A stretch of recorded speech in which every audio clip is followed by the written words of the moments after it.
Hola a todos, bienvenidos al canal de Doble Cuántico, soy Sonia y bueno, pues este vídeo de nuevo me veo en las circunstancias de tener que hacer un vídeo homenaje, en este caso a mi padre, que nos dejó este lunes, día 10 de octubre. Yo estoy grabando esto el viernes y bueno, al igual que hice con mi madre hace 3 años, ahora 3 años y 3 meses, quiero y me sale de corazón hacerlo con mi padre. Iba a esperar un poco más, pero la verdad que he llegado hoy a casa y me ha apetecido grabar este vídeo, compartir la historia con vosotros, aunque realmente no sé cuándo lo voy a subir a YouTube. Para mí esta es una manera de desahogarme, de compartir pues lo que siento y lo que pienso y de compartir la historia también, como una manera de honrar a mi padre, de honrar su memoria y bueno, de compartir una realidad que nos ha tocado vivir y que espero que la cojáis con amor y que me mandéis vuestro amor y vuestro apoyo. Nada, bueno, los que me seguís ya sabéis que desde hace tiempo mi padre... Van a sonar campanas, ya sabéis que en mi pueblo suenan permanentemente campanas. Pero bueno, precisamente desde hace tiempo mi padre no anda muy bien, no estaba muy católico. Os quiero compartir cómo ha sido la evolución de los hechos y creo que todo lo que ha pasado desde hace meses ha sido una gran lección de aprendizaje, tanto para mi hermano como para mí y para mi padre. Sí, esperemos que también a él le haya servido, por supuesto. Y nada, todo empieza realmente desde la muerte de mi madre, el 30 de junio de 2019, ya hace 3 años y 3 meses, como digo. Mi padre ahí quedó muy tocado, porque siempre estaban juntos en casa, aunque no es que se llevasen a las mil maravillas, porque siempre estaban discutiendo por la parte de mi padre, porque mi madre no era una persona muy discutidora. A veces sí que tenía ese orgullo y te respondía, pero normalmente no entraba a saco. Por parte de mi padre siempre ha sido muy discutidor, con todos, no solo con mi madre, con todo el mundo que se cruzaba era muy discutidor. Y como decía mi hermano, pues esa es una coraza que él se había puesto, bueno, pues debido a sus vivencias, ¿no?, en su vida, con su familia. Él siempre se sintió muy excluido de su familia, como muy apartado, muy menospreciado por las cosas a las que él se quería dedicar. Eso lo arrastró toda la vida. Entonces creó como una coraza de orgullo muy grande, por la que encima de él no pasaba nadie. Y digamos que yo he heredado eso. Yo tengo ese orgullo, pero creo que a partir de 2016, que empecé a hacer mucha terapia y mucho trabajo conmigo misma, sigo teniéndola, pero creo que de una manera muy sana. Obviamente me quedan cosas por trabajar. Creo que ese orgullo no es malo, sino que simplemente lo tienes que trabajar y pulir para que realmente te proteja sin alejarte de los demás. A mi padre lo que pasó es que le protegía, pero a su vez le alejaba de los demás y le encerraba más en sí mismo cada vez y cada vez más. Al final eso no es protegerte, es aislarte. Lo que decía, que con mi madre pues siempre estaban muy unidos a pesar de las discusiones. Y bueno, pues cuando ella se fue, que además, si no visteis el vídeo o si no recordáis el caso de mi madre, se fue de una forma muy repentina, nadie se lo esperaba. La dio como una especie de derrame cerebral, para que me entendáis. Y bueno, se fue en casa y la verdad que para mi hermano y mi padre vivir aquella escena en la que mi madre, bueno, pues quedó agonizando, pues claro, es como una imagen que se les quedó grabada en la mente y una vivencia que si tú no trabajas contigo mismo es muy difícil de superar, muy difícil. Mi padre pues no sabía cómo trabajarlo, tampoco tenía mucha intención o muchas ganas de hacerlo y ese fue el principio de su fin. A partir de que se fue mi madre, él se dio cuenta de que ella era el motor de la casa, de que ella era la vida de la casa, la que marcaba ahí las pautas, los tiempos, la vida. Y precisamente a mi padre lo que se le fue con mi madre fue la vida. Al principio, pues los primeros meses no notamos nada más allá, él estaría pasando su proceso, nosotros el nuestro.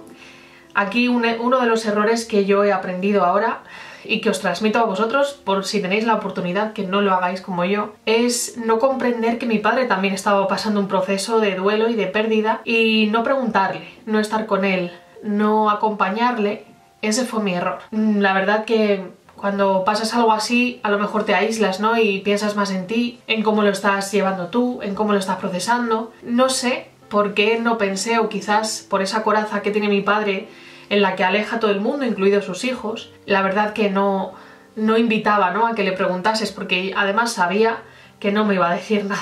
Pero bueno, ese fue uno de mis errores. Tenía que haber insistido más en ver cómo estaba, en intentar que él compartiera sus sentimientos, sus emociones. Pero bueno, al principio, como os decía, no notamos nada, cada uno estaba pasando su duelo, y ya fue al cabo de los meses cuando él hablaba mucho, hablaba muchísimo, se enrollaba muchísimo. De hecho, todo el mundo le recuerda por lo mucho que hablaba. O sea, te llamaba por teléfono y a lo mejor te tenía 1 hora y media o 2 horas y media. O sea, era eso desde siempre, desde que yo era feto, eso es así. Y entonces empezó como que le costaba hablar, le costaba encontrar las palabras, le costaba verbalizar las frases. Era como que no encontraba las palabras y se quedaba como... Te iba a decir que ay, leche, que no le salía. Poquito a poco, gradualmente, se fue como incrementando. Yo empecé a mirar, junto con otras cosas, detalles muy pequeñitos. Empecé a mirar y vi que eran signos de demencia. Y claro, nos cuadraba porque su madre, mi yaya, tiene demencia vascular, pero aún sigue viva, tiene 102 años, increíble. O sea, esta mujer nos entierra a todos, ya te lo digo, porque está, la verdad que de cuerpo está estupenda, lo único que tiene demencia vascular, la pobre, y claro, pues no procesa, ni recuerda, ni tal, pero bueno, pensamos que podría, ¿no?, podría estar arrastrando esa dolencia también en él. Entonces, bueno, empezamos a estar alerta y empezamos a fijarnos más. Le empezamos, bueno, pues a intentar hacer ver ciertas cosas, a intentar tener conversaciones con él para que dejara a un lado ese orgullo, dejara a un lado las discusiones, pero mi padre era mi padre y de ahí no le movías, ¿no? Y de hecho yo discutí con él bastante fuerte además. De hecho estuvimos un mes, me parece que sin hablarnos, porque cuando se cabreaba te soltaba unas perlas que claro, también a uno le duelen, ¿no? Y a lo mejor te fijas más en eso que te ha dicho, ¿no? Y no crees que te lo haya dicho porque es tu padre, que pensar en el por qué te lo ha dicho. Y es porque él estaba mal, le estaba sobrepasando toda la situación. Uno piensa que siempre, ¿no?, tiene como el de que su padre tiene que ser más sabio, más inteligente, más trabajado que uno, ¿no?, que su hijo, pero muchas veces, y la mayoría de las veces, no es así, y tenemos que conceder ese espacio, ¿no?, a nuestros mayores o a nuestros padres, y entender que ellos también tienen sus conflictos, sus dolores por detrás, y que por eso actúan en muchas ocasiones haciéndonos daño a los hijos, sin ellos querer intencionadamente. Intentamos por todos los medios, mi hermano por su lado con sus cosas, yo por mi lado con las mías. Otra de mis grandes lecciones aquí en todo este proceso, y también para con mi hermano, ha sido que muchas veces soy muy bruta hablando, muy bruta expresándome, porque yo lo digo por las buenas, lo intento debatir por las buenas, lo intento debatir de una manera calmada, pero si la otra parte veo que no, que sigue con la suya, o que ni intenta ver, ni intenta hacer una mínima reflexión, que tiro las patas por alto y soy muy bruta hablando. Digo muchos tacos, eso es verdad, cuando me enfado, y mi aprendizaje es que no debo ser así, porque primero hago daño a la otra persona, me perjudico a mí misma también, y no consigo nada, no se consigue nada de esas maneras. No se consigue absolutamente nada. Yo pensaba a ver si por las malas, si diciendo barbaridades, consigo algo, pero es que realmente no consigo nada, solo dañar a la otra persona, dañarme a mí misma, y a posteriori, ¿no?, cuando esto pasa, cuando la otra persona se va, tener ese cargo de conciencia de ¿por qué hice esto? No debía hacer esto de esta manera. Así que, ya que, bueno, yo lo puedo hacer ahora con otras personas, pero os transmito este aprendizaje para que vosotros, con vuestros padres, que si los tenéis, no lo hagáis. Intentad dejar pasar ese subidón de enfado, no hablar en ese momento, y hablar en otra ocasión. Y cuestión que fueron pasando los meses, mi padre iba pegando bajoncillos, le íbamos viendo cada vez más cosas extrañas, se empezó a caer, a tropezar, al principio era poquito, pero sobre todo me sorprendió, mi padre era una persona que escribía muchísimo, escribía todo, lo escribía todo, lo dejaba todo por escrito, tenía agendas, tenía 1000 millones de papeles escritos, le encantaba escribir. Bueno, hubo una temporada que me dijo que si le ayudaba a hacer una transferencia bancaria por la aplicación del móvil, que eso él nunca había tenido problema, y luego también en otra ocasión, un poquito más adelante, me dijo que si le ayudaba a escribir las cuentas de casa, él lleva un cuaderno con todas las cuentas, y ahí la verdad fue cuando me dio mucho impacto, cuando comencé a ser súper consciente de que algo grave le estaba pasando, porque las últimas cosas escritas que él tenía, tanto en la agenda como en el cuaderno de cuentas, no se entendía nada.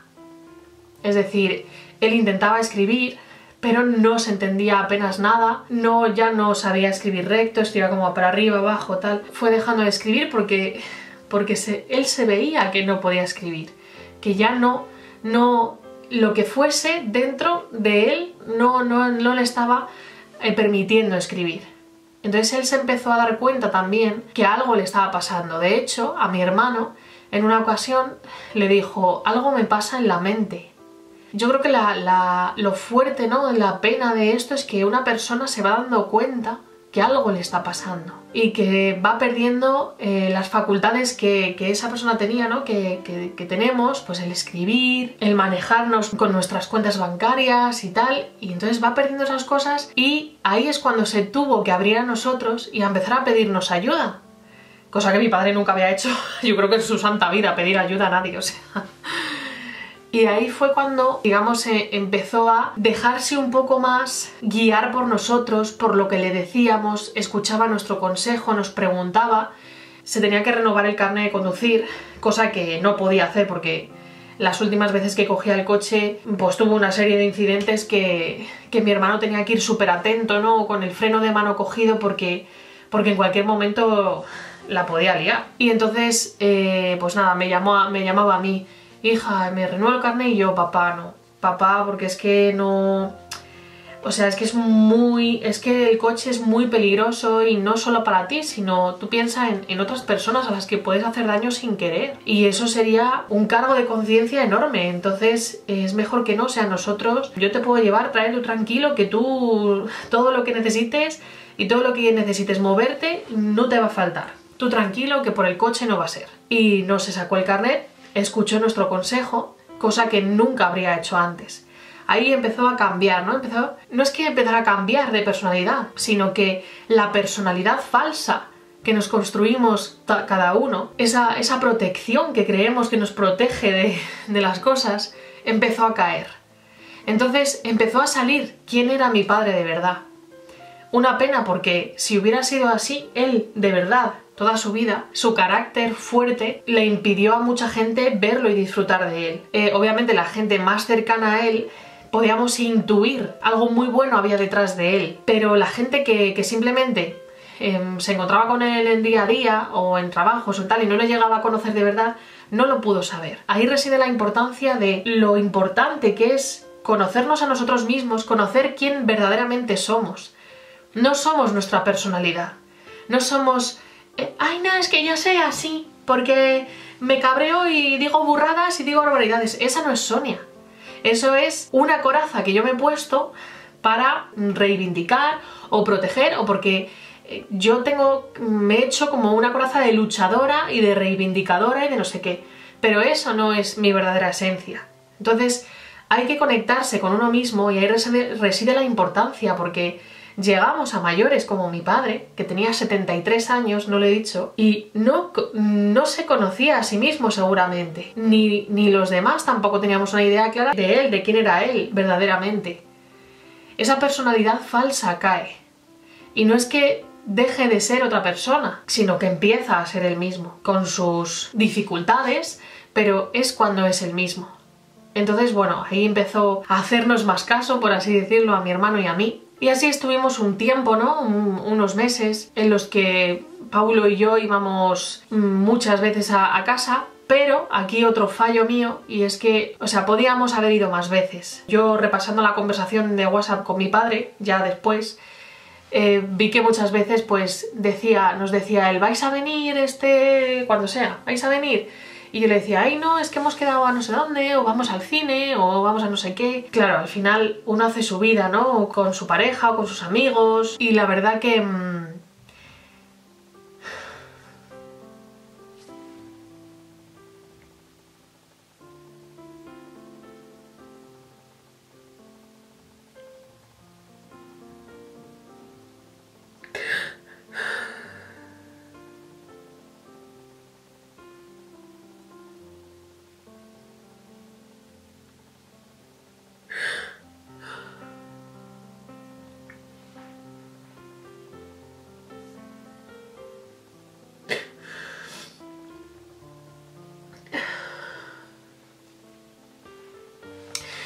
que intentéis llegar a un punto medio en el que podáis compartir con esa persona más momentos de los que estáis compartiendo, porque si os parece que son suficientes, yo os digo que son pocos. Y como veis, eso es una carga que queda después. Esa culpabilidad se tiene que trabajar a posteriori. Obviamente somos humanos todos y todos cometemos errores, pero todo se puede hacer siempre mejor o de otra manera. Ese es otro gran aprendizaje mío, de haber dejado pasar muchos momentos de manera totalmente inconsciente, ¿no? Y sin pensar en las circunstancias de mi padre, que seguramente se sentía muy solo sin mi madre. Aunque mi hermano vivía con él, seguramente él se sentía solo allí en casa y necesitaba pues estar rodeado más a menudo de sus hijos, de su familia. Pero también creo que quizás eso fuese una consecuencia, ¿no?, de ese escudo de haber alejado tanto a la gente de él. A sus propios hijos no los iba a alejar, obviamente, pero a lo mejor inconscientemente no nos apetecía tanto estar con él como lo hubiésemos estado si a lo mejor hubiera sido de otra manera. Y con esto no quiero decir que mi padre siempre nos dio mucho cariño desde pequeños, o sea, le estoy dibujando aquí al pobre hombre como un ogro, ¿no? Pero no, lo que os decía, nosotros podíamos entrever quién era de verdad, porque es verdad que era muy broncas y muy echaba las patas por alto, y tanto a mi hermano como a mí, ya desde la adolescencia, nos ha dicho barbaridades de estas que sueltas porque te cabreas, y nos decía unas cosas que nos quedábamos a cuadros.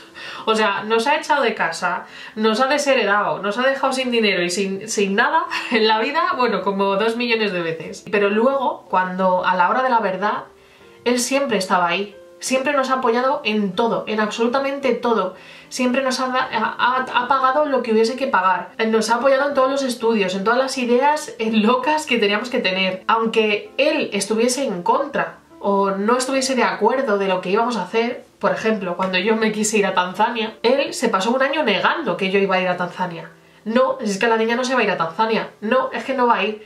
Incluso cuando tenía el billete comprado, él seguía diciendo que no iba a coger el avión. ¿Y quién fue el primero en llevarme a coger el avión? En darme todo el dinero que yo necesitaba, en estar llamándome constantemente a ver dónde estaba, en mirar todos los tips de viaje, en mirar a dónde tenía que ir, en mirar a no sé qué, no sé cuántos. Él, o sea, al final, a la hora de la verdad, siempre estaba. Nunca falló, ni una vez. Por muy broncas que fuera, por muchos obstáculos que te pusiese antes, la verdad que siempre sabíamos que iba a estar. O sea, perro ladrador, poco mordedor, eso lo cumplía mi padre a rajatabla, vaya.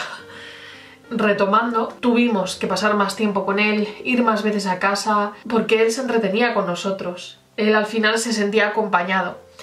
Y ya en las últimas veces antes de estar mal, que ahora os contaré, él le veías que se sentía súper alegre cuando aparecíamos Paula y yo por casa, y ya nos juntábamos los 4 en el salón, y yo qué sé, pues jugábamos al trivial, a lo que sea, y él se sentía ahí pues súper acompañado, aunque a lo mejor estuviera viendo otra cosa, o un poco así distraidillo, pero él estaba al final con nosotros y estaba encantado de que estuviésemos allí. Hubo un momento a finales de año en el que se empezó a caer muchísimo. Se tropezaba, se daba, se mareaba. No sabíamos exactamente lo que le pasaba porque él no lo sabía.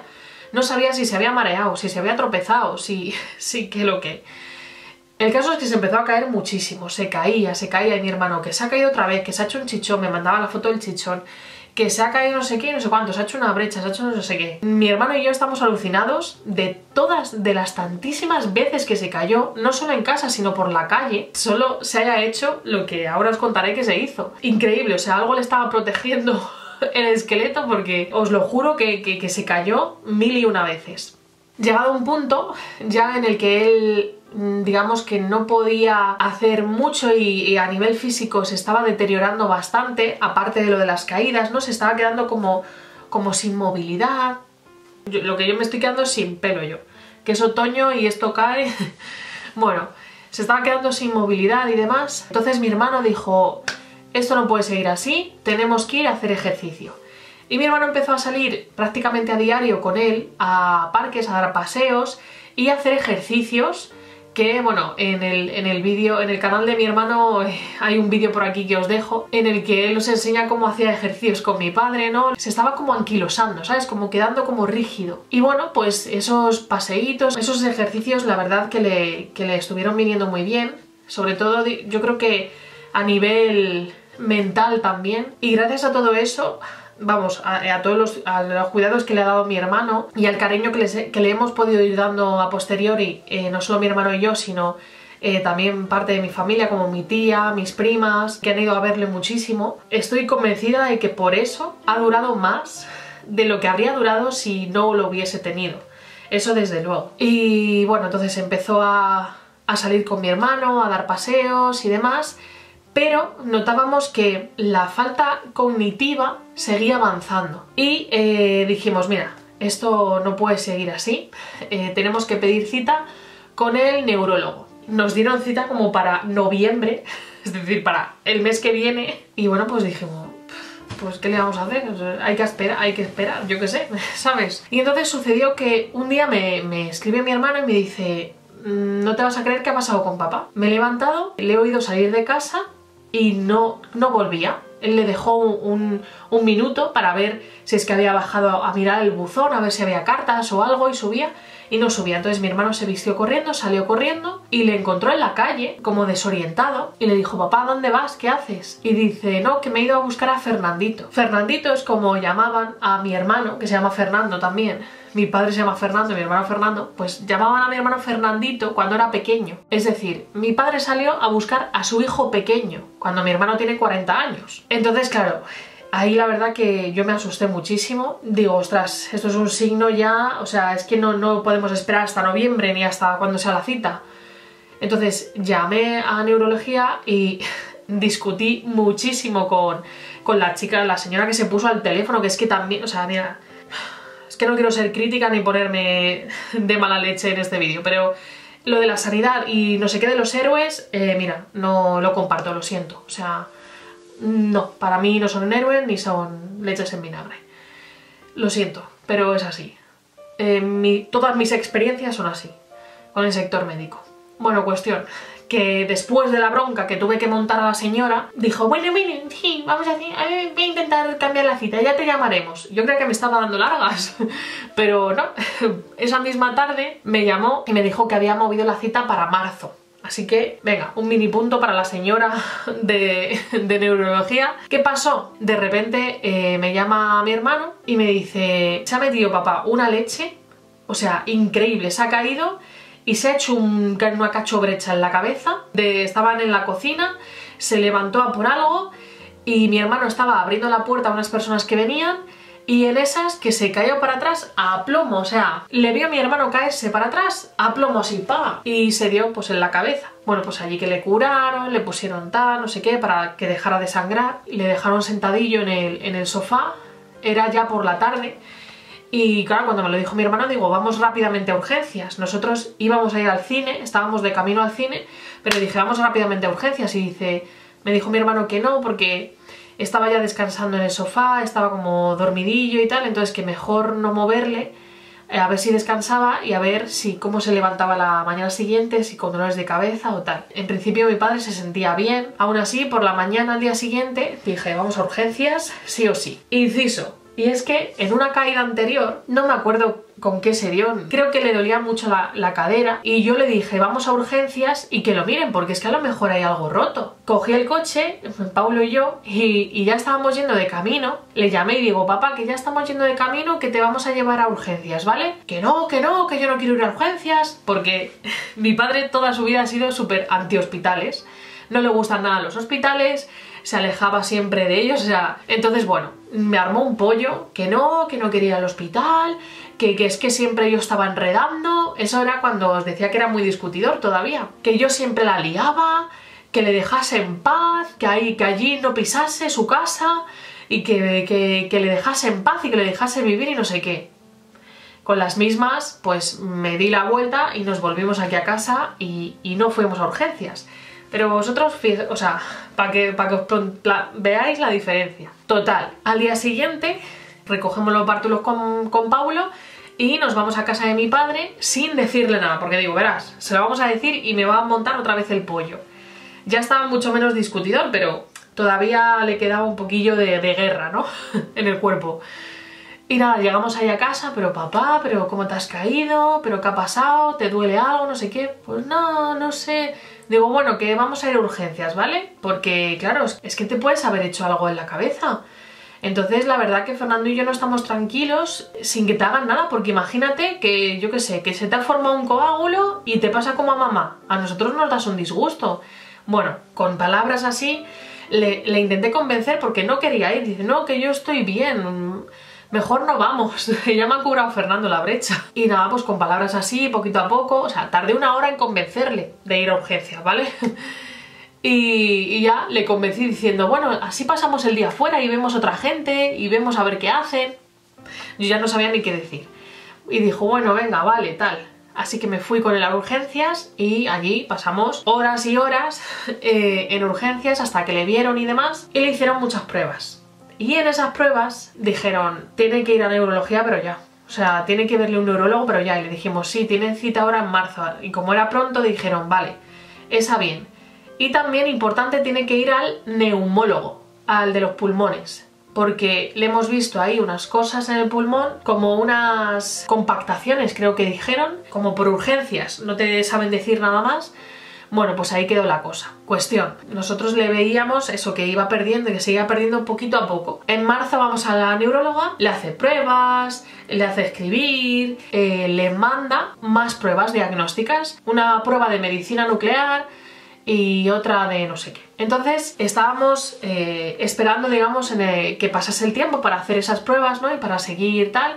También nos habían dado la cita para neumología, no me acuerdo ya, en junio. Y en estas que, bueno, pues llega el mes de mayo, me llama otro día mi hermano y me dice, Sonia, o sea, se ha pegado otro leñazo, papá. He ido corriendo del golpetazo que ha sonado y estaba tirado a los pies de la cama. Se ve que se levantó y se tropezó con algo.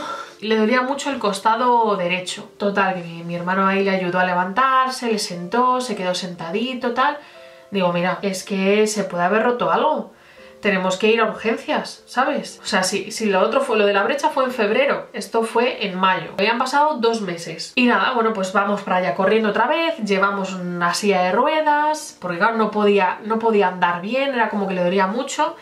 Otra vez a urgencias, otra vez a esperar 2000 millones de horas, que ya dijimos, oye, mira, señora, no le puede ver a alguien porque es que es una persona mayor, lleva 5 horas en una silla de ruedas y tiene un trauma en el lateral, es que puede tener algo roto, o sea, es que 4 costillas rotas. O sea, nosotros no dábamos crédito. Pero que le tienen que hacer más pruebas. Así que allí esperando otra vez, le hicieron más pruebas y dijeron, vale, le tenemos que dejar ingresado porque hemos visto algo raro a nivel pulmonar. No sabemos si tiene una neumonía y le tenemos que tratar para que no vaya más, porque es mayor. Y entonces dijimos, sí, tiene cita para el neumólogo dentro de unos días. Y dijeron, vale, pues le van a ver ya, porque eso es muy raro, ¿sabes? Y le tienen que ver. Total, que se queda ingresado para valoración de neumología. Los de trauma, los de las costillas, dijeron que por ellos a su casa, o sea, que esa rotura se curaba con reposo y que tendría que estar sentadito y reposando y ya se curaban solas. Entonces empezaron a hacerle pruebas y pruebas y pruebas y ya pues dijeron, vale, se tiene que quedar ingresado en planta, es decir, os pasamos a una habitación, no puede ya estar aquí en urgencias.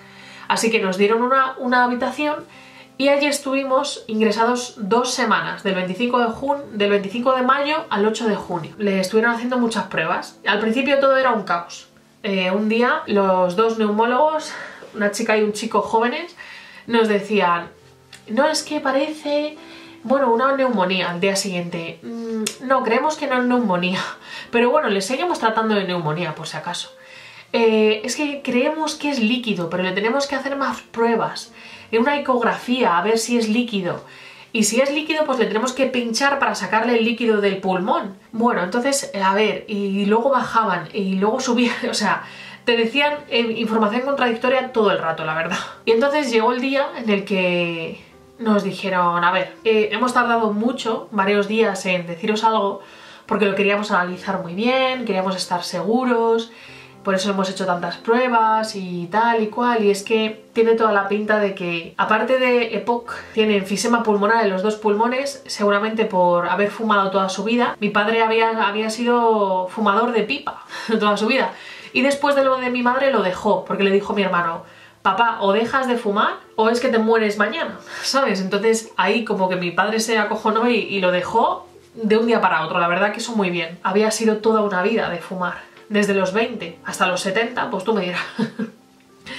Entonces tenía enfisema pulmonar en los 2 pulmones, que es muy jorobado. O sea, si no sabéis lo que es el enfisema, son como agujeritos que se te hacen en los pulmones. Es que pierde fuelle, ¿sabes? Pierdes como fuerza pulmonar. O sea, para que se regenere ese pulmón tiene que pasar bastante tiempo. Pero es que además nos dijeron, es que en el pulmón derecho hay una especie de masa que tiene toda la pinta de ser masa tumoral. O sea, no podemos estar seguros al 100%, pero al 98% os podemos decir que es masa tumoral. Por la ocupación que tiene, estaría en una fase muy avanzada. Y bueno, pues si lo juntamos al enfisema y al cuadro neurológico, que ahora os diré, la verdad que desaconsejamos cualquier tratamiento médico, no es apto para cualquier tratamiento tipo quimioterapia, radioterapia, cosas de esas, ¿no? Y dice, pero bueno, nosotros siempre vamos a hacer lo que queráis los familiares. Entonces pensadlo. Entonces enseguida dijimos, no, es que no, aunque hubiese posibilidad no lo haríamos, porque efectivamente, como habéis dicho vosotros, con todo el cuadro que tiene, no queremos que los últimos días, con lo que le quede, mucho o poco, lo que sea, con nuestro padre, pues sea agonizante o con los efectos de todos esos tratamientos. Y dijeron que estaban de acuerdo, que la verdad que era la mejor decisión, porque ellos lo habrían desaconsejado totalmente. Dijeron, hacer esto es llevároslo por delante, los propios médicos. Cuando nos dijeron que no podían estar seguros al 100%, sino solo al 98% por la estructura de la imagen, era porque si tú no te vas a someter a ningún tratamiento, ellos no te siguen haciendo pruebas, ¿no? Porque lo suyo habría sido que ellos hubieran cogido una muestra de tejido, ¿no? Y lo hubiesen analizado. Si tú no te vas a someter a tratamiento, eso no te lo hacen. Estaban bastante seguros porque en las analíticas los marcadores tumorales salían disparados. O sea, disparados, te digo que si el valor normal estaba en 4, me lo invento, los de mi padre estaban en 22. Por eso, entre la estructura y los marcadores tumorales, estaban prácticamente seguros de que era un tumor en el pulmón derecho. Y después, a nivel neurológico, le siguieron haciendo pruebas ya que estaba ingresado. Tenía un atrofiamiento, es decir, que se hace más pequeño en la parte del cerebro del lóbulo frontal. Es decir, la parte que está justo aquí detrás de la frente, que es el lóbulo frontal, pues se le estaba como encogiendo, ¿no? De ahí la falta de equilibrio, la falta de las palabras, porque el lóbulo frontal afecta al equilibrio, al lenguaje, a la memoria como espacial, a la deducción, es decir, como al razonamiento, ¿no? Y de ahí todo ese cuadro que habíamos observado en mi padre, que nosotros pensamos que era demencia, al igual que su madre, pero no era demencia, sino ese atrofiamiento del lóbulo frontal que le daba todos esos síntomas. Entonces, bueno, pintaba un panorama muy malo, pero mi hermano y yo no nos desanimamos, dijimos, venga, vamos a buscar un tratamiento natural. le hacemos ejercicios mentales en casa y de esta se va a recuperar, va a estar bastante bien. También he de decir que en el hospital había días que nos asustábamos porque estaba, o sea, es que le tenían en el hospital fatal. O sea, había días que estaba como, bueno, pues drogado. O sea, le tenían drogado. Lo que le tenían era drogado a calmantes y a putas mierdas. Ya le habían metido en la sección, por así decirlo, de paliativos, ¿no? O sea, ya pasa a ser un paciente de paliativos, ya que no se va a dar tratamiento y todo está tan avanzado, pues cuando te pasan a paliativos, lo que ellos dicen es que quieren que tu calidad de vida sea lo mejor posible hasta que te vayas, aliviando el dolor. ¿Cómo alivian el dolor ellos? Pues en vez de preguntar si te duele algo, simplemente te dan 7 nolotiles al día y ya está, ¿eh? Y tan tranquilos. Y yo tener que discutir con la de paliativos, porque le dije, oye, perdona, es que no le deis tantas cosas a mi padre, porque es que no puede ni hablar. No, es que yo a eso lo llamo estar tranquilo. No, señora, eso no es estar tranquilo. O sea, eso es estar drogado. Es que a mi padre no le duele nada. No le duelen las costillas si no se mueve. Entonces, si está así en una cama y no le duele nada, ¿por qué le está usted dando calmantes? A ver, explíquemelo. No 1, sino 4 al día.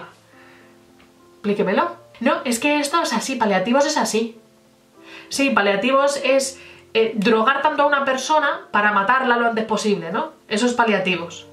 Porque eso es lo que es paliativos. O sea, la gente que trabaja en paliativos, no sé qué catadura moral tienen, pero vamos, que sepáis que matáis a las personas. Punto y final. A mí que me digan lo que quieran. Si tienes dolor, vale, vas preguntando qué tal vas de dolor, qué dolor tiene, qué no sé qué, qué no sé cuándo. No, ¿qué es eso de venga, ahora te meto 70 calmantes? Por favor, es que... Y encima en contra de la voluntad del propio paciente, que decía que no quería, y de los familiares. Es que tócate el higo, macho, tócate el higo. Bueno, ¿veis? Me exalto. Esa no es Sonia. Sonia, sal a la luz. Bueno, cuestión. Dijimos, venga, vamos para adelante, vámonos a casa, que en casa se está mejor. Y el cachondo, el antihospitales que os decía, coge y dice el cachondo que no se quiere ir a casa. Que es que está muy bien allí en el hospital, que le cuidan muy bien y que está muy a gusto. Claro, a mi padre lo que le gustaba es esa atención que os decía que él necesitaba, que no pedía.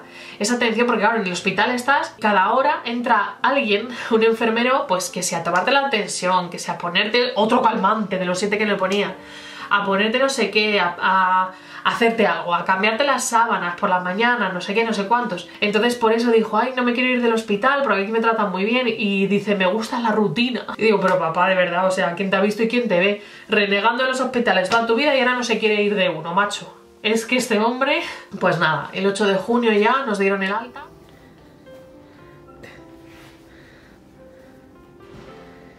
¿Qué tal te sientes con tu ropa, papá? Pues hombre... ¿No te sientes más sano? No. ¿No te sientes más activo ahora con esas zapatillas a salir a correr? Sí. A dar una maratón ahora. ¿Qué más quisiera yo? Hombre. Y fuimos para casa, acondicionamos la casa, la cambiamos un poco porque... ¿Sabes qué pasa? Que mi padre también odiaba un poco la casa en la que estamos, porque tuvo muchos problemas al principio, como que le traía malos recuerdos. También el tema de mi madre, que se murió allí y tal. Y era la misma casa, pero parecía totalmente diferente porque movimos los muebles y tal. Quedó bastante bien, más luminosa y demás. Y entonces lo que hicimos fue empezar un tratamiento natural del que se encargó mi hermano y que consistía en alimentación para ayudar al cuerpo a sanar. Si queréis saber más tenéis que ir al canal de mi hermano. Es un tipo de alimentación que ayuda, ¿no?, a descongestionar el cuerpo, a desinflamarlo, que ayuda a crear tejidos nuevos, eleva el sistema inmune para que luche contra todo lo que tiene. Y por otra, yo llamé a Chumari Alfaro, que os sonará, ¿no?, uno de los naturópatas españoles más reputados, ya con muchos años de trayectoria. Tenía un programa cuando yo era niña, tenía un programa en la tele y le veíamos. Mi padre siempre ha sido súper seguidor de él, súper seguidor, vamos, tiene como 4 o 5 libros de Chumari, siempre la planta de Chumari, no sé qué, desde pequeños nos daba cosas que él recomendaba y demás. Como yo le conocía porque fue terapeuta mío, pues enseguida le llamé, oye Chumari, mira, pasa esto, ¿qué podemos hacer? ¿Qué tratamiento natural le podemos dar? Enseguida nos llamó, la verdad que muy atento, nos preguntó qué le pasaba exactamente y nos puso un tratamiento natural adecuado a lo que tenía, ¿no? Que consistía básicamente en un medicamento que se llama Quintral. Es natural, es una planta natural que se cultiva en Chile, si mal no recuerdo, y creo que es muérdago salvaje o algo así. Y bueno, pues la verdad es que es muy difícil de conseguir. Nos lo conseguía él a través de no sé qué historias. Ha sido bastante estudiado en tratamientos tumorales, tejidos tumorales, regeneración de tejidos y todo eso. Y aparte otras cosas que ya no me acuerdo, eran como unos polvitos blancos, minerales o yo no sé, como aportes. Luego aloe vera también embebido, agua de mar, desmodium, que creo que es una planta, y unas ampollitas que nos dio él con otro líquido, la verdad, con otra mezcla de no me acuerdo qué. Bueno, ya veis todo muy concreto. Si lo queréis saber más me lo decís y yo lo miro y os lo digo. Cuestión, que seguimos todo ese tratamiento, mi hermano religiosamente se marcó las pautas, le dio todo el tratamiento y en casa mejoró muchísimo, o sea, estaba muy espabilado, estaba al loro de todo, se enteraba de todo. Es verdad que no hablaba mucho, hablaba de vez en cuando, nos decía cosas, no sé qué, o nos pedía cosas, oye, ponme la tele no sé qué, ponme la música de no sé cuántos, ponme tal, ponme cual. Estaba espabilado y sobre todo que se enteraba, si tú estabas al lado, se enteraba de la conversación que estabas teniendo, vaya. Además tenía un oído el tío, que estaba yo en la otra punta de la casa hablando bajito. ¿Qué estabas hablando? ¿Con tu tía Rosa? Y yo, joder, macho, no se entera aquí el amigo. Pues nada, la verdad es que estábamos súper contentos porque mejoró muchísimo, de verdad, no os hacéis una idea.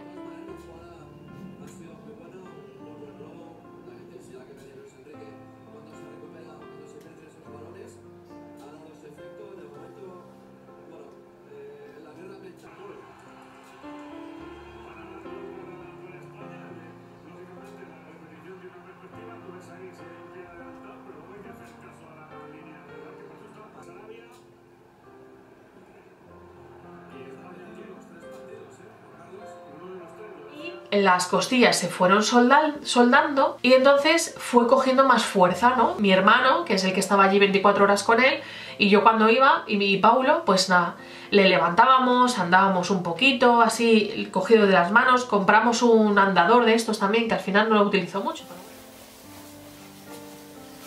Jeffrey. Muy bien.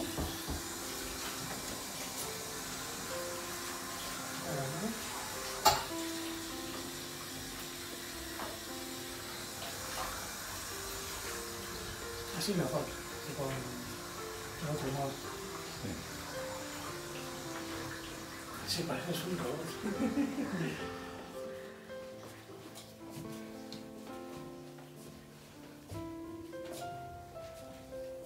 Hay que incrementar los gemelillos, ¿eh? Los tienes ahí descubridos.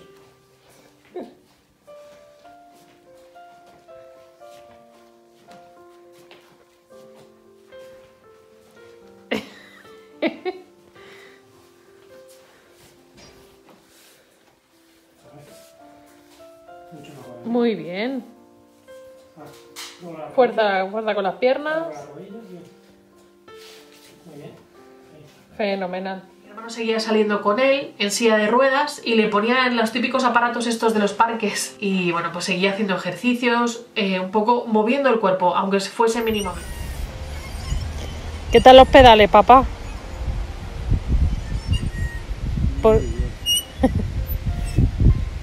Entonces mi padre empezó a coger fuerzas y empezó a poder moverse, no solo porque por lo menos tenía que ir de una mano, sobre todo porque se desequilibraba por lo del lóbulo frontal. Entonces no podía ir solo porque es que iba andando casi de un dedo y de repente se iba para atrás. Entonces había que cogerle y estar al loro porque se nos caía otra vez. Cuestión, pasa todo junio, en julio nos vamos de vacaciones a Portugal, que ha sido el vlog de Portugal que os he subido hace nada, que os he terminado de subir hace nada. Pasamos una semana allí súper bien, él se lo pasó bien, fuimos a la playa, fuimos a visitar un montón de cosas y él, bueno, se cansaba, pero súper bien, ¿sabes? Disfrutando, viendo, estando atento a las cosas, súper bien de vacaciones. Volvemos, termina julio, pasa agosto y sí que es verdad que aunque le notábamos una mejoría por el tema de la alimentación y del tratamiento, la tos que tenía desapareció, o sea, ya prácticamente no tosía. Ha sonado un golpe en el armario, no sé. Es que luego os contaré que hoy también he tenido una experiencia que seguro que ha sido él. Pero bueno, que a pesar de que le estábamos viendo que mejoraba mucho a nivel físico, anímico, seguíamos notando ese bajón cognitivo y cada vez le costaba muchísimo más prestar atención. De hecho, yo dejé de hacer ejercicios cognitivos con él porque yo tenía como un cuadernillo y hacíamos ejercicios, pues yo qué sé, con dibujos y con cosas, también como de razonamiento. Por ejemplo, nos dijo el neurólogo ejercicios tipo ¿qué tienen en común un avión y un pájaro? Pues él podía decir las alas, que vuelan, y llegó un punto que es que ya no podía prestar atención. Le decía, papá, mira aquí, a ver, ¿qué es esto? Y miraba para otro lado en plan súper cansado. Podíamos estar 5 o 10 minutos como máximo porque su cerebro se extenuaba muchísimo y se cansaba, y ese cansancio le repercutía a nivel físico, es decir, el día que hacíamos ejercicios se quedaba súper derrotado a nivel físico, increíble, porque claro, el cerebro estaba haciendo un sobreesfuerzo enorme y robaba toda la energía del cuerpo. Así que bueno, seguimos notando bajones, ¿no? A nivel cognitivo, cada vez hablaba menos, que le decía yo, papá, tienes que hablar porque se te está quedando una vocecilla, el pobre cuando hablaba le salió una vocecilla que a lo mejor ahora os pongo un vídeo. Trenos. Ya suenan trenos, sí. O truenos. Trenos o truenos. Truenos por ahí. El apocalipsis se está formando aquí arriba. Cuando él siempre ha tenido como la voz así muy presente, ¿no? Esa era la pena, ¿no? Lo neurológico seguía su curso y ahí sí que no podíamos hacer nada porque ejercicios ya no podía hacer, el tratamiento natural no era para eso, pero bueno, tampoco nos desesperamos ni nada, sino que seguimos constantes con el tratamiento y demás. Y como os digo, terminó julio, pasó todo agosto, mi padre ya pues tenía bastantes fuerzas y había recuperado bastante movilidad y él se sentía bastante bien en ese sentido. Y una noche mi hermano dormía con él, porque se nos escapaba de la cama, ¿sabes? O sea, le teníamos que rodear su lado de la cama con muebles para que no se levantara, porque es que el tío cachondo se levantaba. Entonces mi hermano, la verdad que claro, estar 24 horas con él, pendiente de él, haciéndole la comida, las comidas, todos los tratamientos. Mi padre era dependiente total, es decir, baño, ducha, todo eso, todo, andar, vestirse, peinarse, todo dependiente total. Entonces claro, mi hermano estaba ahí y es él el que estuvo 24 horas con él. Yo iba pues que si me quedaba 2 días o 3 días sueltos, ¿no? Para un poco liberar a mi hermano también, que saliera el pobre. Entonces claro, mi hermano estaba súper cansado y agotado y una noche pues estaba totalmente dormidísimo y no escuchó a mi padre que se abría paso entre los muebles que habíamos puesto y se fue a levantar. Se sentó en el quicio de la cama como yo estoy y se fue a levantar así. Él ya tenía fuerzas para levantarse solo, porque ya se había levantado prácticamente solo. Lo que no tenía era equilibrio. Entonces, en esas que se fue a levantar, se fue para adelante, se topó contra la pared y se cayó para un lado. Entonces, claro, ya mi hermano oyó el golpetón, se levantó, le cogió y le sentó en la cama y tal. Y bueno, tenía el ostión aquí y nada, que le dolía mucho la cadera. Me llama mi hermano, ¿qué ha pasado esto? Otra vez. Digo, ay madre, si vamos bien, por Dios, ahora se cae. Bueno, dejamos pasar, me acuerdo que unas horas, porque decía mi padre que le dolía la pierna. Digo, no va a ser la cadera. Muévele un poquito, a ver, para determinar el dolor. Digo, ay, es que si es en la cadera, mala la cosa. Así que digo, mira, vamos otra vez a urgencias y nos quitamos de jaleos y tal. Lo de las costillas aparentemente ya estaba curado. Así que nada, volvemos a ir a urgencias. Volvemos para allá a esperar otro montón de horas, le vuelven a hacer radiografías, tanto tacs cerebrales porque se había dado el leñazo en la cabeza, como de la cadera. Y efectivamente se rompió la cadera derecha. Justo por donde el fémur, que tiene una bolita, sabéis que esa bolita encaja en la pelvis. Bueno, pues el huequecito se lo había partido el hueco por dentro. Pues claro, es doloroso porque a nada que frota la bolita, esto duele. Sí que nos dijeron los traumatólogos que le iba a molestar bastante, pero que no podía operarse. Al principio nos dijeron eso, no es operable. Por la zona en la que está no es operable. Dijimos, vaya mala pata, ¿sabes? Y nos dijeron 1 mes de descanso, de reposo absoluto. Bueno, pues nada. Al igual que con las costillas, esperamos que se le cure pronto. En el TAC cerebral es verdad que vieron como una especie de hematoma interno y le dejaron ingresado una noche para hacérselo al día siguiente y ver si seguía o no.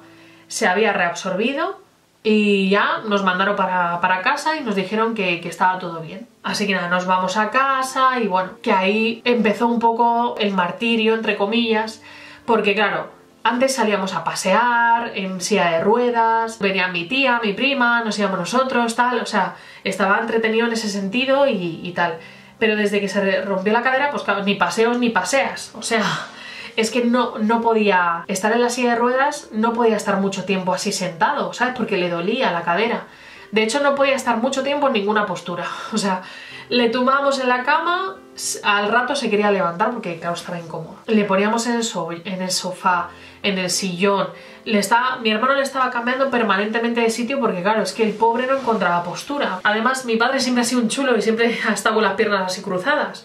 Y claro, le veías al pobre que intentaba cruzar la pierna y nanay, o sea, le dolía horrores. Y claro, el pobre, ay.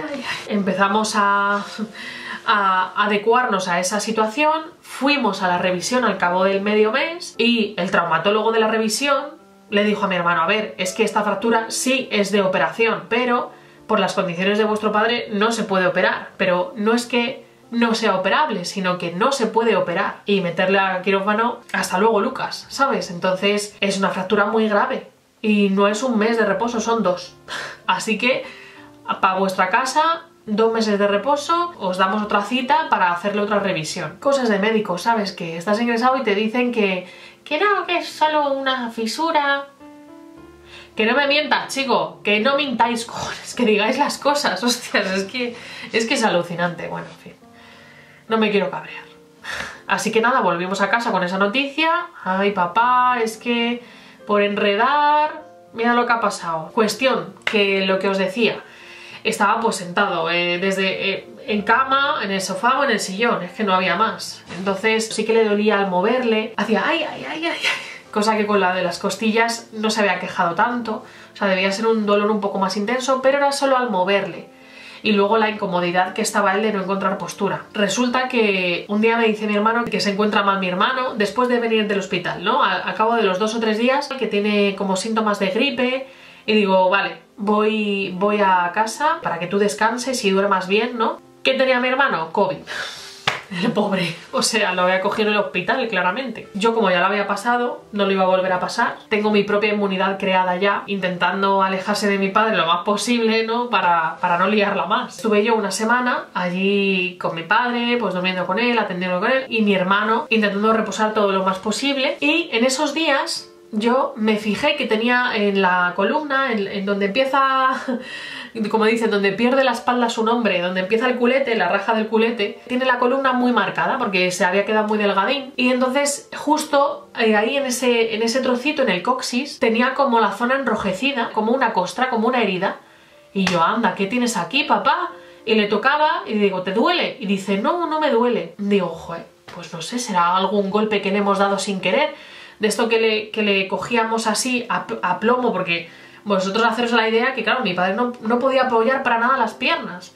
Entonces le teníamos que coger a plomo, le teníamos que coger de debajo de las axilas, levantar los 50 y pico kilos que pesase y sentarle donde fuese, en el sillón, en la cama, en la silla, en el váter, en donde fuese. Entonces digo, en una de estas, seguramente con el váter, que es duro, le hemos dado sin querer, se ha dado con el hueso y se ha hecho un poquito como de inflamación. No le dolía, digo, bueno, pues ya está. Vale, pasan un poco los días, mi hermano se recupera totalmente, y entonces yo ya me vuelvo a casa a trabajar, porque tenía un montón de trabajos acumulados, y me escribe a los 2 días o así, y me dice, madre mía, mira lo que le ha salido a papá. Y resulta que en ese sitio que estaba rojito le había salido un agujero, de repente se abrió un agujero ahí y claro, nos asustamos muchísimo, entonces llamamos al centro de salud que venga un enfermero, o sea, que venga un enfermero porque es que tiene un puto agujero en la espalda. En realidad le decías, ¿te duele? Y decía, no. Pero luego al moverle sí que le dolía. Vino el enfermero, la verdad que un amor el enfermero, Nicolás, desde aquí un abrazo. Y bueno, pues nos dijo que era una úlcera por presión. Vamos, una escara. Escara, que es lo típico que tienen las personas en silla de ruedas o que pasan sentadas mucho tiempo, y es como que de las zonas donde no se irriga bien y donde no hay tejido que proteja la zona, la del coxis es súper frecuente, que simplemente tenía que limpiarse bien, hacerle las curas a menudo y que se tiene que ir curando sola. Que le teníamos que intentar ladear para que no apoyase sobre esa parte. ¿Qué pasa? Que el problema de mi padre es que siempre dormía boca arriba, no sabía ponerse de lado, entonces le tuvimos que enseñarle a ponerse de lado porque es que era una cosa imposible. Y bueno, pues le íbamos haciendo las curas y tal. ¿Qué pasa? Que eso seguía en su curso, supuraba muchísimo, o sea, no era pus, pero supuraba un líquido, no sé, o sea, fatal, olía fatal también. Dice, sí, es que estas heridas huelen muy mal. Digo, a ver, pues muy buena señal no es, la verdad, o sea... Ahí fue ya, o sea, lo dijimos al principio, en plan, es que esto le está matando. O sea, no os puedo describir el dolor que él sentía. No sé si alguien ha tenido una escara, yo no, pero debe ser una cosa que duele horrores.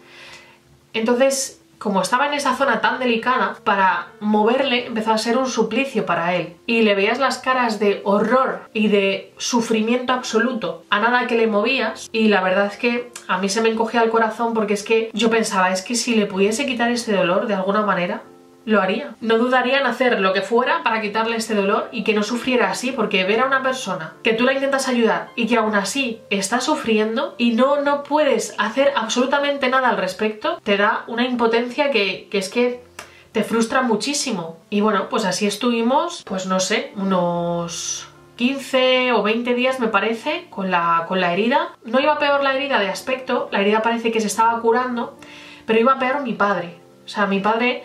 ya con ese dolor se ve que no podía, o sea, es que se le veía en la cara que no podía, porque con el dolor de las costillas, bueno, lo pasó. El dolor de la cadera, bueno, lo pasaba.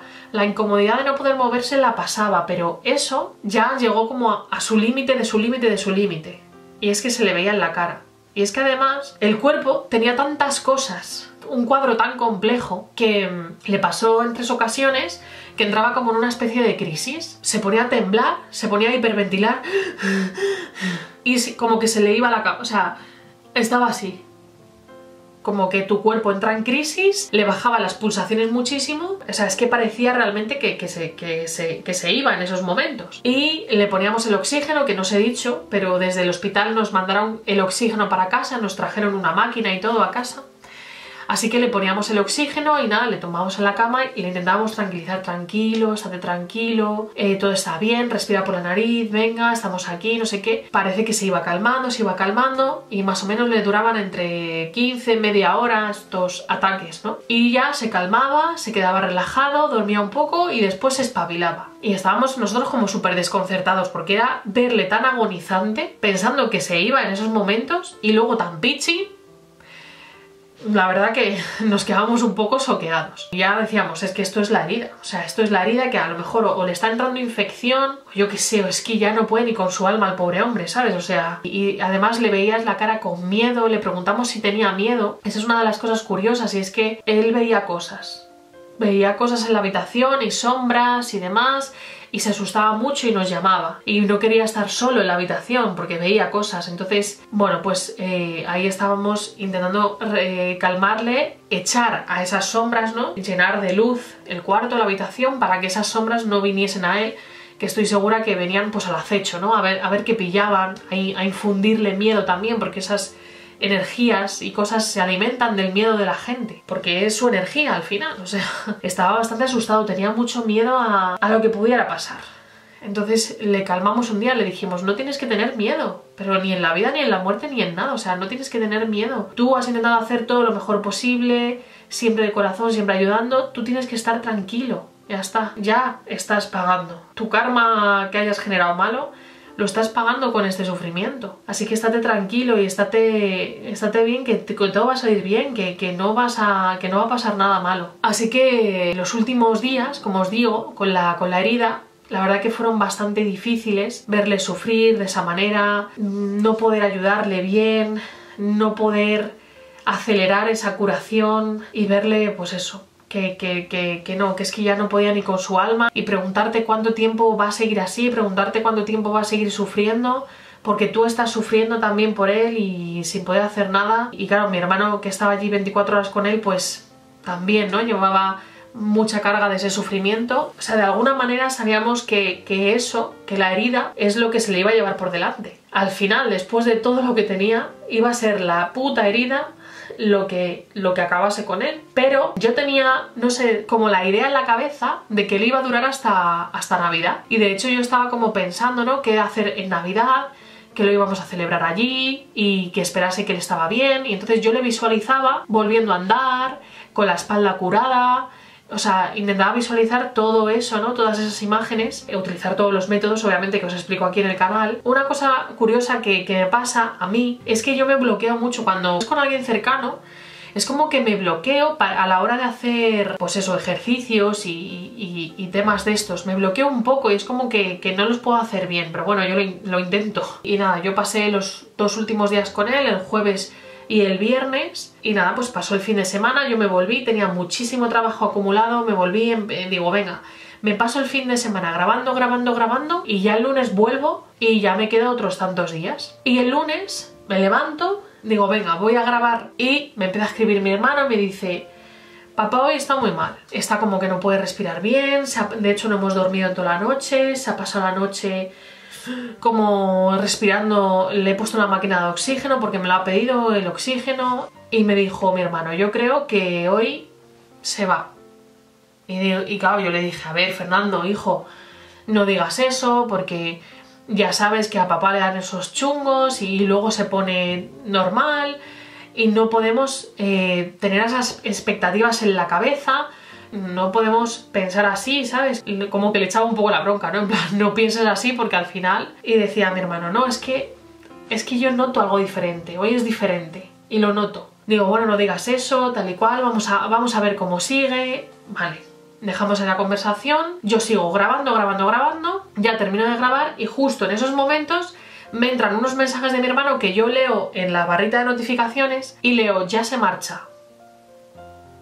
Claro, me empezó a poner súper nerviosa, le llamo y digo: ¿qué pasa? Porque me había mandado un montón de mensajes, pero yo no los había leído. Dice: Sonia, que ya, que se está yendo ya, que se está yendo. Y yo digo: ¿pero qué pasa? ¿Qué pasa? Dice que está dejando de respirar, que cada vez respira más lento. Y dije: voy para allá. Bueno, casi me caigo por las escaleras, me puse súper nerviosa. Le digo a Paulo: vámonos, que pasa algo, que a papá le pasa algo, que no sé qué. Y nada, pues salimos a la velocidad máxima que pudimos, yo yendo a 170 por la carretera, literalmente. O sea, no sé ni cómo yo, porque es que yo no estaba conduciendo, estaban conduciendo los de arriba, no sé. Con el corazón desbocado, íbamos en 2 coches, Paulo iba en otro coche, o sea que yo iba súper nerviosa. Y en esas que me llama mi tía y mi prima, y nada, me dice: qué cariño, no sé qué, y yo que estoy yendo en coche, corriendo, no sé qué, no sé cuántos. Y dice mi tía: bueno, ahora tendréis que llamar a un médico para que certifique la muerte. Y yo: ¿qué? Digo: no, si sigue respirando. Si me ha dicho Fernando que sigue respirando. Claro, yo tenía la idea de que iba a durar unas horas, por lo menos. Porque, por ejemplo, con mi abuela, cuando empezó así, ¿no?, por la noche tal, duró unas horas hasta que finalmente dejó de respirar. Entonces yo tenía la idea de que al menos iba a durar unas horas, si no se iba a recuperar como siempre había hecho. Entonces mi tía, mi prima se quedaron calladas y yo dije: ¿qué os ha dicho mi hermano? Ya me empecé a poner súper nerviosa. ¿Qué os ha dicho mi hermano? ¿Qué os ha dicho mi hermano? No sé qué. Bueno, hija, venga, tú llega a casa, ¿por dónde vas? Llegas a casa y ves ya qué pasa y no sé qué, no sé cuántos. En ese momento como que no caí, ¿sabes?, con todos sus pormenores en lo que me acababan de decir. Así que nada, aparcamos tal y cual, y le digo al chuche: creo que ha pasado algo porque me ha llamado la tía y me ha dicho que llamemos a un médico para que certifique la muerte. O sea que, a ver, subimos y ya abre mi hermana la puerta llorando y ya dice: ya no está.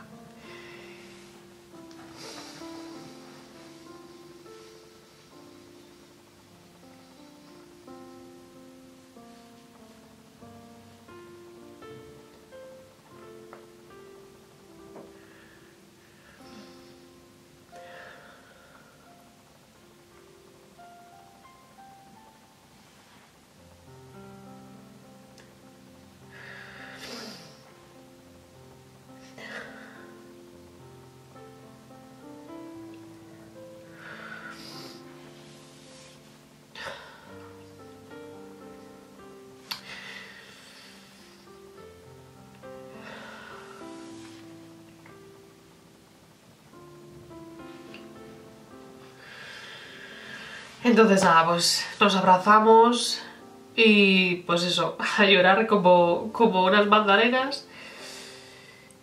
Y bueno, pues nos fuimos con mi padre a ver, gente, que se me ha apagado la cámara, se me ha acabado la batería de tanto que hablo, que no sé cuánto habré estado hablando, como tiene que estar cargando bastante. Ya mañana sigo el vídeo, así que bueno, también me viene bien para relajarme. Muchas gracias por estar escuchándome. Hola de nuevo y nada, bueno, continúo con este vídeo, homenaje a mi padre y recuerdo a él. Nada, creo que ayer me quedé por justo cuando llegaba a casa y mi hermano me decía que ya se había marchado y creo que me quedé ahí. Nos despedimos de él, estuvimos ahí diciendo las últimas palabras y demás y ya pues empezamos todas las gestiones y todos los trámites que hay que hacer, que la verdad son un rollo, pero bueno, por desgracia me ha tocado vivirlo 2 veces ya, con mi madre y con mi padre. Y nada, cuando uno se va en casa sí que es diferente, y lo que más me sorprendió de todo es que aquí en España hay que bajar, bueno, hay que llamar al médico para que certifique la muerte, viene a casa para certificarla y nos dijo que teníamos que coger en la farmacia el certificado de defunción y nosotros, ¿cómo que tenemos que bajar a la farmacia y cogerlo? Dijo, sí, es que es así. Digo, no lo puedes traer tú, o sea, no estamos para ir de paseo a la farmacia, ¿sabes? Dice, no, es que los únicos sitios en los que se puede coger es en la farmacia. Y bajó mi hermano y aún así le cobró 3,60.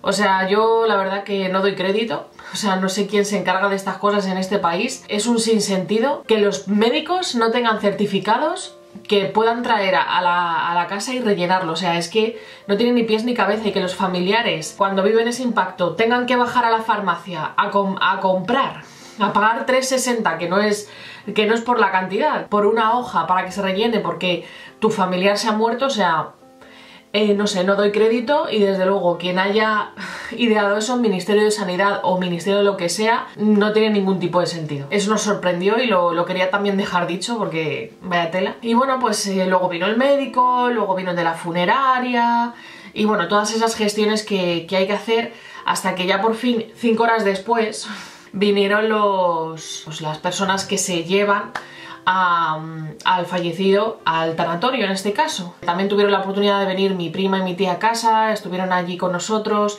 ayudándonos, pues eso, a las gestiones, a los mensajes que hay que mandar para nuestro padre fallecido.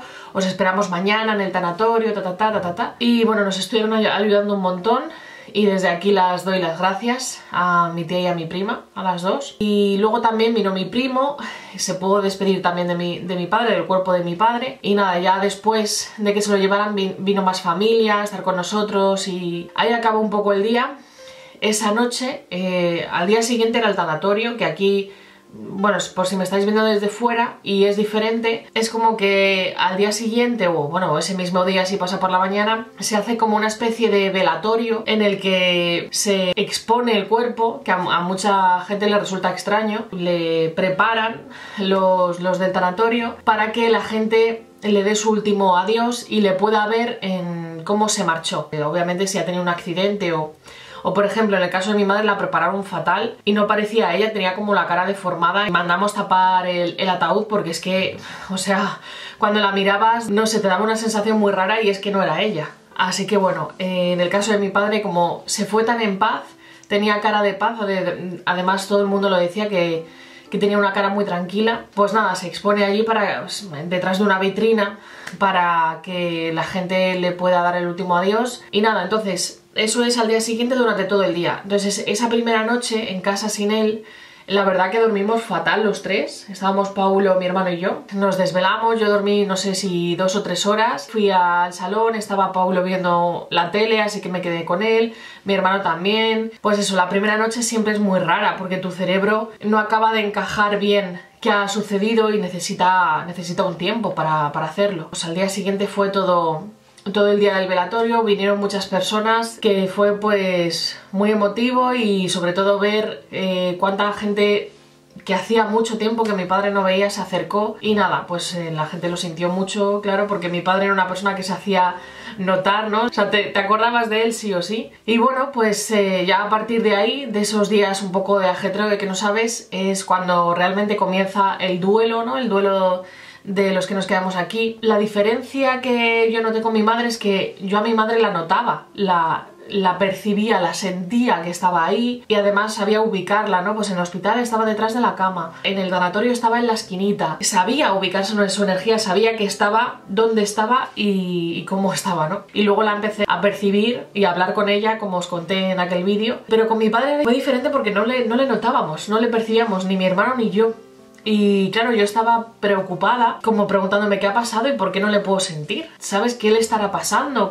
¿Dónde estará? Ayer, cuando os empecé a grabar el vídeo, viví una serie de experiencias que me dejaron claro que ya estaba bien. De hecho, yo pedí una señal muy concreta para saber que estaba bien. Y dije, bueno, pues que yo vea esto a lo largo de todo el día. De hecho, todavía no lo había visto. Cuando pasó que estaba yo en casa de mi padre, terminé las clases que estaba dando por la mañana y me fui, mi hermano se había ido a dar un paseo y a grabar un vídeo y entonces me fui al cuarto de mi padre, al despacho, porque claro, lo tenemos que ordenar, sacar papeles y demás, ¿no? Y lo primero que hice, me puse un vídeo de YouTube y cogí una libreta, la abrí y bueno, pues había unas cosas de mi padre que él apuntaba cosas de los ordenadores, ¿no? Pues programas para el ordenador no sé qué, cosas así que le gustaba apuntar a él y tenía apuntado Audacity, programa de audio no sé qué, y el Audacity es un programa de ordenador que utilizo yo para editar el sonido, los audiolibros y todo eso, utilizo ese programa. Y dije, ay, Audacity, lo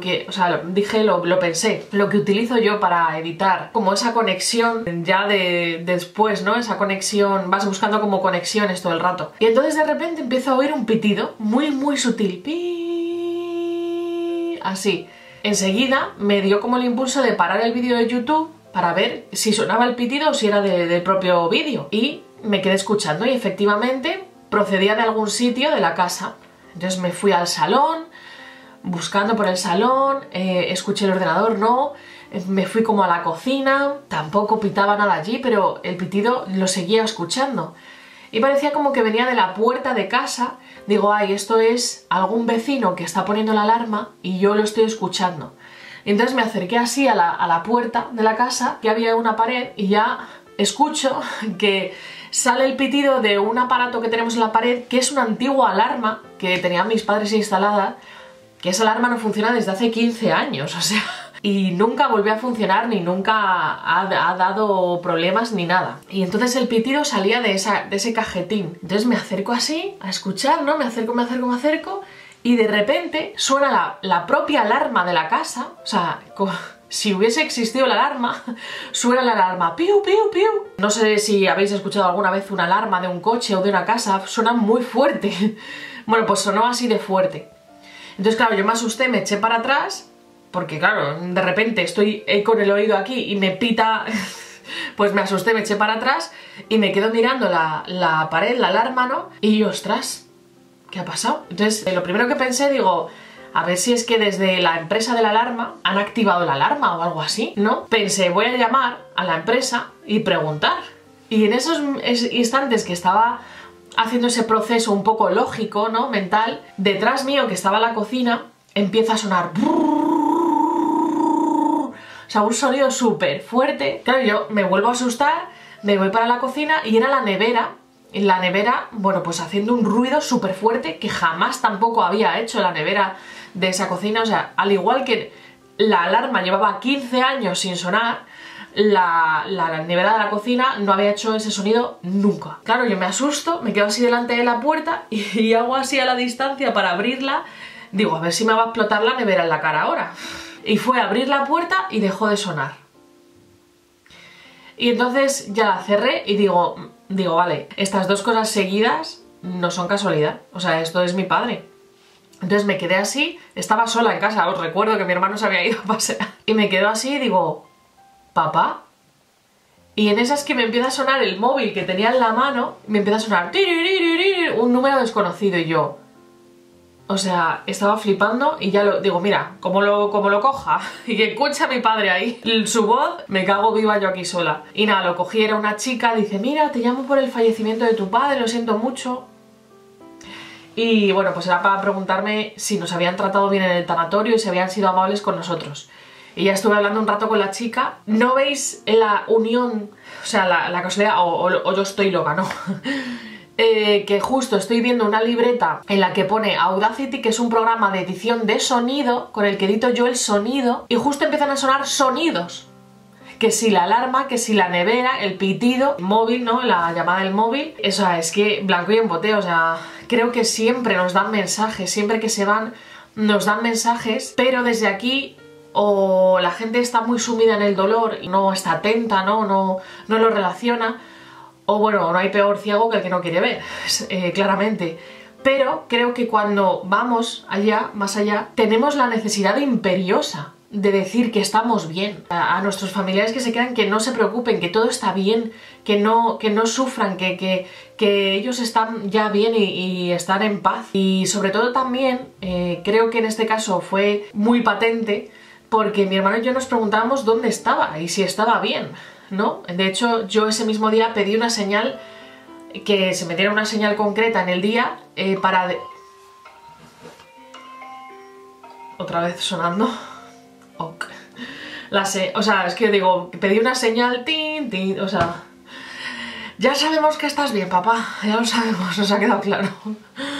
Es que ahora os contaré porque siguió la cosa. Que vamos, que es que te dan señales inequívocas. Porque sí, a lo mejor si suena la alarma suelta, bueno, pues dices, joder, qué raro, pero qué casualidad, ¿no? O sea, no ha sonado en 15 años, suena ahora, vale, bueno. Pero la alarma, a continuación seguido la nevera y a continuación seguido una llamada del móvil, pues mira, me vas a perdonar, pero no es científico, o sea, te quiero decir que lo científico es pensar que se está saliendo de la norma, o sea, lo matemático, el estudio de probabilidades te indica que es poco probable que pase eso, ¿no? Cuando llegó mi hermano se lo conté y estábamos así hablando y tal, y me voy yo por el pasillo y de repente empieza a oler a fresa, a la fruta de la fresa, empieza a oler muchísimo en una zona del pasillo justo al salir de la habitación de mi padre. Y yo... hay como un sabueso oliendo. Mira, Fernando, ven. Dice, sí, huele a fresas, es verdad. Y no olía por ninguna otra parte, es decir, te movías un poco más para allá, ya no olía. Y le digo, ¿tú te has echado colonia? Aunque venía de la calle, el pobre dice, no me he echado colonia. Y yo tampoco me había echado colonia. Y era increíble cómo olía a fresas. Y mi hermano dijo, bueno, esto es buena señal porque cuando hay olores buenos es que son buenos espíritus. Así que ahí ya nos dio las señales de que estaba, bueno, de que estaba presente, por lo menos. Yo creo que vuelven también como para despedirse, ¿no? De lo que ha sido su vida material y para asegurarse de que nosotros estamos bien también. Ya por la tarde noche volví a casa y me volvieron a pasar aquí varias cosas. Aparte que la señal que yo pedí, que fue ver una cosa concreta, la vi en 2 ocasiones, afirmación de decir, vale, ya está bien, ha pasado a lo mejor algún proceso, ¿no? Después de irse, por eso no le notábamos, pero ya sí que está bien y bueno, pues ya no nos tenemos que preocupar en ese sentido. Pero ahí no acabaron las cosas, sino que cuando ya me quedé sola, que Paulo se subió a dormir, cerré los ojos y me puse un poco a intentar conectar con, bueno, con lo espiritual en general, ¿no? Recibí unos mensajes de mis guías y mis seres superiores y en el momento que yo dije, quiero conectar con la energía de mi padre, con mi padre, quiero conectar con mi padre. Y en esos momentos escuché en la mesa del salón, que es una mesa de madera que tenemos, 4 golpes. Pa, pa, pa, pa. Muy flojito, pero me sobresalté porque o sea, estaba en completo silencio, eran la 1 de la mañana o así. Me sobresalté, abrí los ojos y obviamente no había nada, no vi nada ni nada, pero yo creo que fue él sin querer asustarme porque fue como flojito, pero a tal volumen que yo lo oyese, vamos, que me quedase claro. Y justo cuando dije, quiero conectar con la energía de mi padre, y sonaron pa, pa, pa, pa.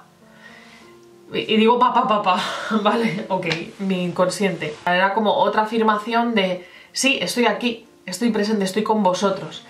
Así que creo que sí que vienen a pasar unos días, ¿no? Un rato con los familiares que dejan, para hacerles ver que están bien y para asegurarse también de que estamos bien. Así que la verdad que ayer ya me quedé más tranquila. Tenía esa frustración, ¿no?, de no poder conectar con él y de no poder conectar con su energía y de no saber qué estaba pasando, pero ya sabiendo que está bien y sabiendo que está en su camino, me quedo más tranquila. Y bueno, espero que ahora esté en conciencia, que haya concienciado muchas cosas. Nos queda a nosotros, pues lo que os digo, los aprendizajes, el reflexionar sobre cómo nos comportamos con nuestros padres, sobre cómo les hablamos, sobre lo que pensamos sobre ellos, sobre cómo no nos planteamos que ellos también están pasando un proceso, que ellos también tienen sus conflictos mentales y que muchas veces no actúan bien porque no saben.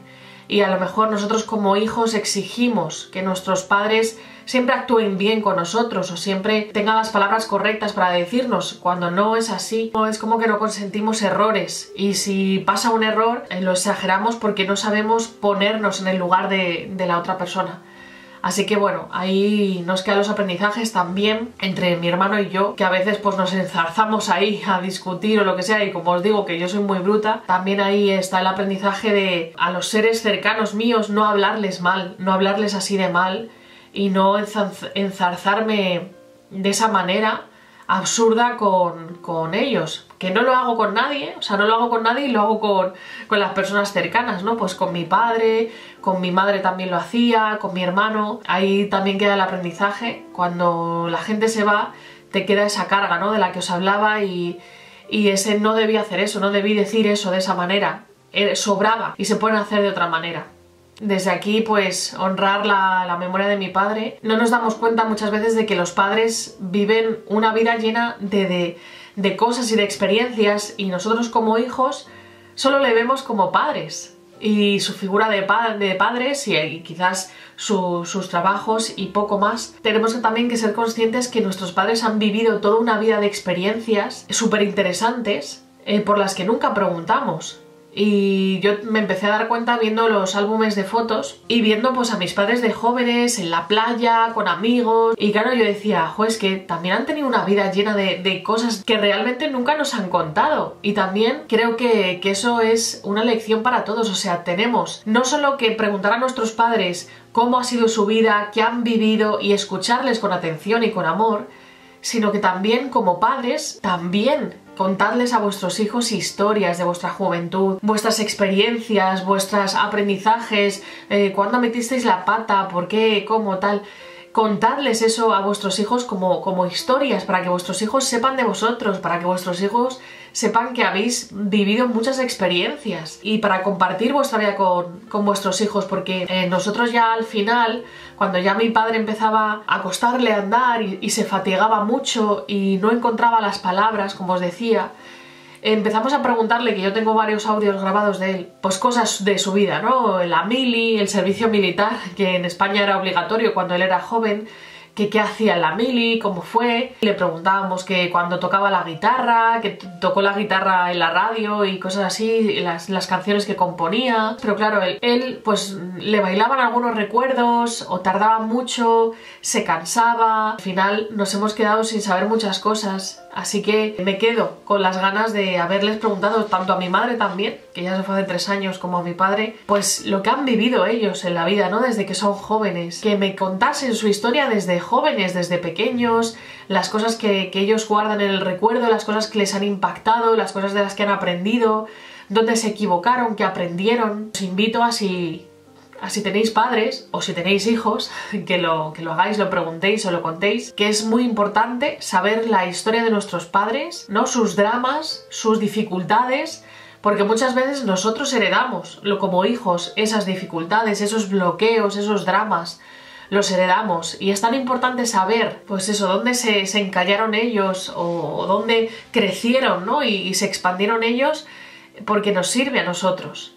Así que me parece súper importante incluso dejar por escrito nuestra propia historia para que la lean nuestros familiares siguientes, ¿no? Es lo típico de abuela, joder, ya está la abuela contando 800.000 veces la misma historia. Esas experiencias, o sea, es como si cayeran en saco roto, como si esa vida no la hubiese vivido nadie, porque solo la conoces tú y quizás con la gente que has vivido, pero si esa gente también se va yendo, ¿dónde queda esa vida? Para mí es súper importante transmitir todo eso. Gracias al canal y gracias a los story times que os cuento, muchas de mis historias y de mis aprendizajes de vida los he contado aquí y los he expandido, ¿no?, a todos vosotros, que sirvan estos vídeos para ellos en el futuro, si es que sigue existiendo YouTube. ¿Creéis que seguirá existiendo YouTube?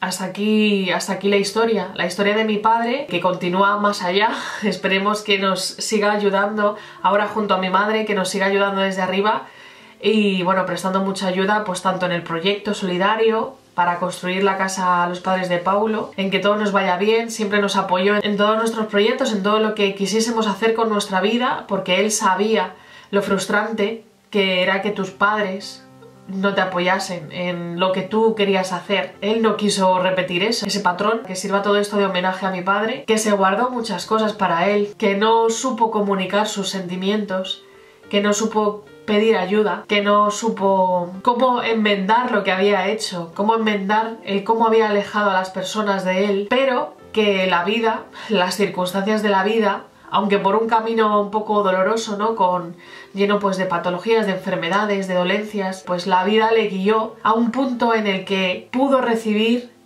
nuestro amor, nuestra ayuda, sin que él la tuviera que pedir.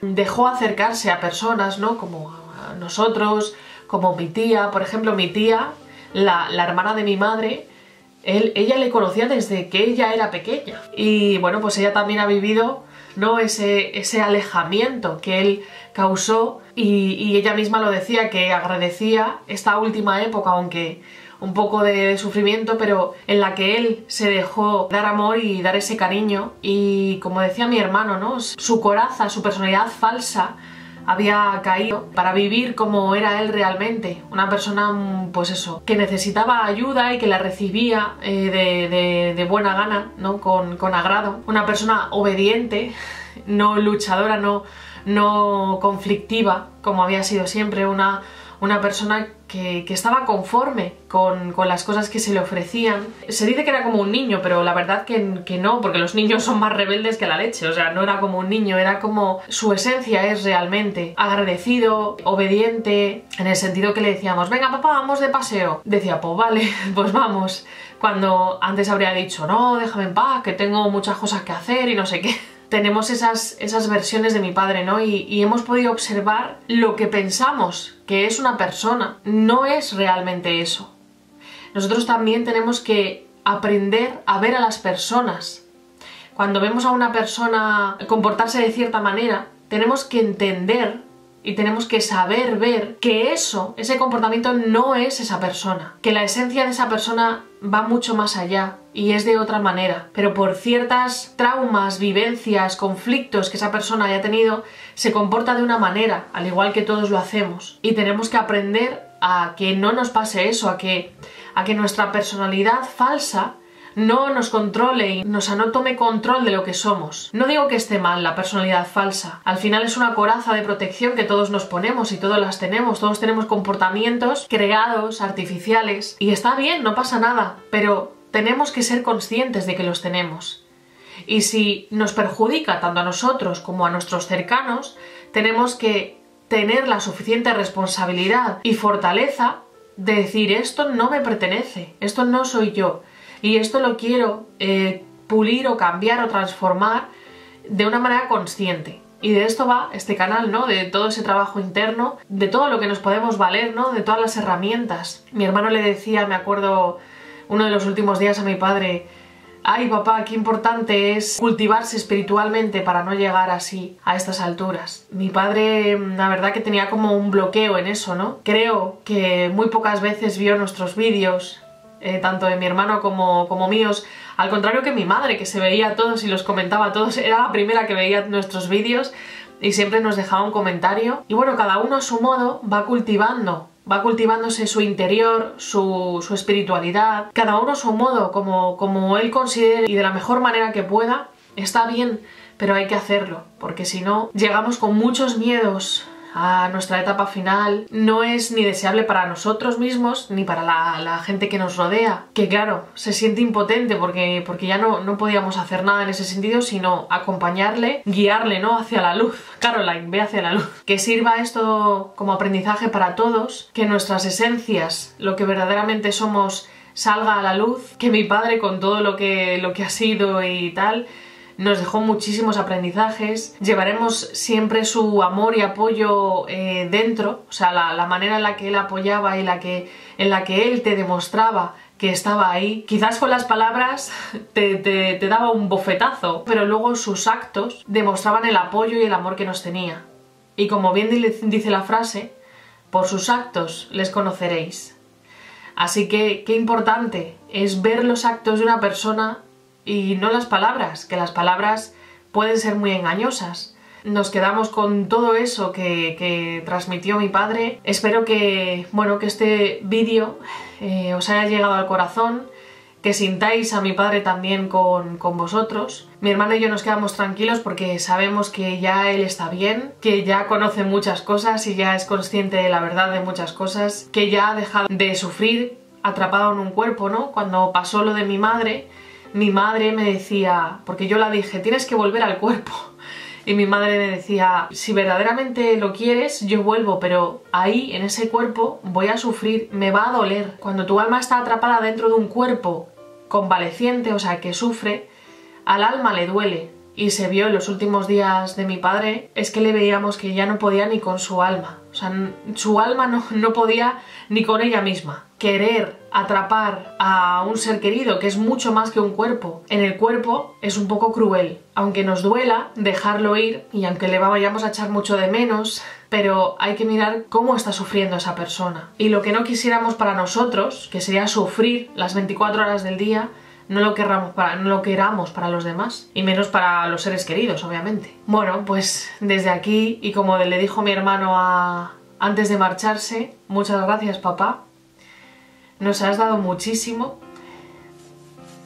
Seguiremos transmitiendo tus valores y todo lo que nos enseñaste a la familia que venga.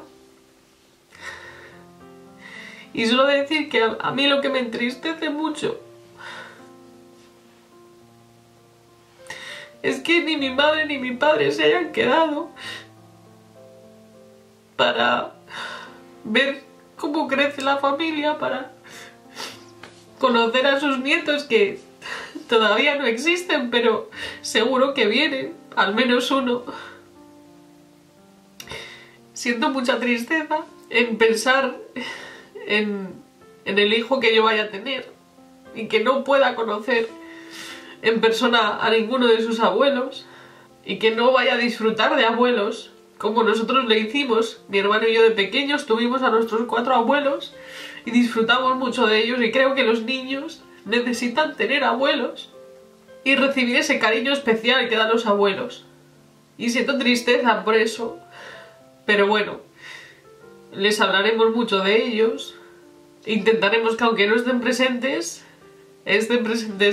en su corazón y en su mente. Esa es la única tristeza que a mí me queda. Pero bueno. Y nada, pues eso, que desde aquí muchas gracias, papá, por todo. Incluso por los malos momentos que ahora me hacen aprender y me hacen ver que también merecieron la pena. Que te queremos mucho, que no lo decíamos. Y eso también está mal. No decirse en las familias te quiero. Sé que ahora estás bien, sé que incluso seguro que estás aquí viendo, pero esta pava, ¿por qué está llorando? Que espero que nos cuides desde arriba, que estés con mamá y que ya no discutas con ella, y que gracias por todo, que ha sido mucho, y gracias a todos vosotros que me estáis viendo, por escuchar, por acompañarme, por todo vuestro cariño, por todos vuestros mensajes, por todo vuestro amor, que de verdad os juro que nos llega a mi hermano y a mí. Y toda esa luz también que nos mandáis también llega y también nos ayuda muchísimo. Y bueno, pues aquí termina este vídeo, mandándole un gran abrazo a mi padre y con un gracias.